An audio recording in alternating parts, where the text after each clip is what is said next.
Hello, guys, welcome back to Dhriti Diaries. How are you all? So ಇವತ್ತು ಬಂದು continuation vlog ಆಗಿರುತ್ತೆ. ನಾವು ಹೀರೆಕಾಯ್ದು ಸಿಪ್ಪೆನ use ಮಾಡಿ ಒಂದು ಚಟ್ನಿನ ಮಾಡೋಣ. ಇದು ಬಂದು ತುಂಬ ಡೆಲಿಷಿಯಸ್ ಆಗಿರೋ ಚಟ್ನಿ, ಒಂದು ರಾ ಫ್ಲೇವರ್ ಇರುತ್ತೆ ಇದಕ್ಕೆ. ಸೊ ಬನ್ನಿ ನೋಡೋಣ ಹೇಗೆ ಮಾಡೋದು ಅಂತ. ಆಗಲೇ ನಾವು ಸಿಪ್ಪೆನ ಬಿಡಿಸಿ ಎತ್ತಿಟ್ಕೊಂಡಿದ್ವಲ್ಲ, ಅದನ್ನು ಒಂದು ಪ್ಯಾನಿಗೆ ಹಾಕ್ಕೊಳ್ಳಿ. ಅದಾದಮೇಲೆ ಅದಕ್ಕೆ ಸ್ವಲ್ಪ ಕೊತ್ತಂಬರಿ ಹಾಕ್ಕೊಳ್ಳಿ.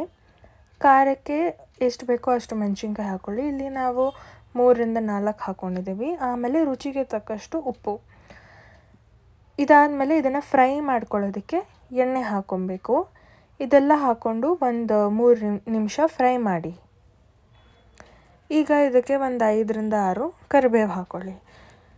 ಇದರ ಪಲ್ಪ್ದು ಮಾಡುವಾಗ ಚಟ್ನಿ ಕ್ವಾಂಟಿಟಿ ಜಾಸ್ತಿ ಇರುತ್ತೆ ಪಲ್ಪಿಂದು. ಸೊ ಅದಕ್ಕೆ ನಾವೆಲ್ಲ ಪದಾರ್ಥಗಳನ್ನು ಒಂದು ಸ್ವಲ್ಪ ಜಾಸ್ತಿ ಹಾಕೋತಾ ಇರಬೇಕು. ಆದರೆ ಸಿಪ್ಪೆ ತುಂಬ ಕಡಿಮೆ ಆಗಿರೋದ್ರಿಂದ ನಾವು ಒಂದು ಸ್ವಲ್ಪ ಕಡಿಮೆ ಇಂಗ್ರೀಡಿಯೆಂಟ್ಸು, ಹುಳಿ, ಖಾರ, ಉಪ್ಪು ಎಲ್ಲ ಕಡಿಮೆ ಹಾಕಬೇಕಾಗತ್ತೆ.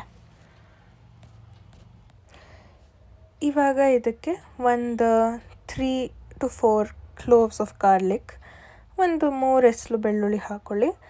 ಅದಾದಮೇಲೆ 1 ಇಂಚು ಹುಳಿಗೋಸ್ಕರ ಹುಣಸೆಹಣ್ಣು ಹಾಕಿ. ಸೊ ಇದೆಲ್ಲ ಪದಾರ್ಥಗಳನ್ನು ಹಾಕ್ಬಿಟ್ಟು ಒಂದು 2-3 ನಿಮಿಷ ಹಾಗೆ ಫ್ರೈ ಮಾಡ್ಕೊಳ್ಳಿ. ಅದರದ್ದು ರಾ ಸ್ಮೆಲ್ ಏನಿದೆ ಅದು ಹೋಗೋಷ್ಟಾದರೆ ಸಾಕು. ಇದಾದಮೇಲೆ ಇದನ್ನು ಒಂದು ಪ್ಲೇಟಿಗೆ ಟ್ರಾನ್ಸ್ಫರ್ ಮಾಡ್ಕೊಳ್ಳಿ. ಇದು ತಣ್ಣಗಾಗಬೇಕು, ಬಿಸಿ ಇದ್ದಾಗ ಮಿಕ್ಸಿ ಮಾಡೋದಕ್ಕಾಗೋದಿಲ್ಲ. ಸೊ ಇದು ಸ್ವಲ್ಪ ತಣ್ಣಗಾಗಲಿ. ಅದಾದಮೇಲೆ ಇದಕ್ಕೆ 2-3 ಟೇಬಲ್ ಸ್ಪೂನಷ್ಟು ಹುರಿಗಡಲೆ ಹಾಕ್ಕೋಬೇಕು. ಇದಾದಮೇಲೆ ಇನ್ನೇನಿದೆ ಎಲ್ಲ ತೊಗೊಂಡು ಗ್ರೈಂಡ್ ಮಾಡ್ಕೋಬೇಕು. ಅದಕ್ಕೆ ಸ್ವಲ್ಪ ನೀರು ಹಾಕಿ ನಾರ್ಮಲ್ ಚಟ್ನಿ ಕನ್ಸಿಸ್ಟೆನ್ಸಿಯಲ್ಲಿ ಗ್ರೈಂಡ್ ಮಾಡಿ. ಸೊ ನಮ್ಮ ಹೀರೆಕಾಯಿ ಸಿಪ್ಪೆದು ಚಟ್ನಿ ರೆಡಿಯಾಗಿದೆ. ಈ 2 ಚಟ್ನಿಗೆ ನಾವು ಮಾಡ್ಕೊಂಡಿದ್ದು ಕಾಂಬಿನೇಷನ್ ಅಕ್ಕಿ ರೊಟ್ಟಿ. ಆ ರೆಸಿಪಿನ ನಾನು ಇನ್ನೊಂದು ವಿಡಿಯೋ ಮಾಡಿ ಶೇರ್ ಮಾಡ್ತೀನಿ. ಈ ರೆಸಿಪಿ ನಿಮಗೆ ಇಷ್ಟ ಆಗಿದೆ ಅಂತ ತಿಳ್ಕೊತೀನಿ. ಇಷ್ಟ ಆಗಿದರೆ ನೀವು ಒಂದು ಸರ್ತಿ ಮನೆಯಲ್ಲಿ ಟ್ರೈ ಮಾಡಿ ನನಗೆ ಕಮೆಂಟ್ ಮಾಡಿ ತಿಳಿಸಿ. ಈ ವಿಡಿಯೋ ನಿಮಗೆ ಇಷ್ಟ ಆಗಿದರೆ ಇದನ್ನು ಲೈಕ್ ಮಾಡಿ, ಹಾಗೆ ನಿಮ್ಮ ಫ್ರೆಂಡ್ಸ್ ಆ್ಯಂಡ್ ಫ್ಯಾಮಿಲಿ ಅವ್ರಿಗೆ ಶೇರ್ ಮಾಡಿ, ಸಬ್ಸ್ಕ್ರೈಬ್ ಮಾಡಿ. All my viewers and subscribers, you all have a special thank you from the bottom of my heart.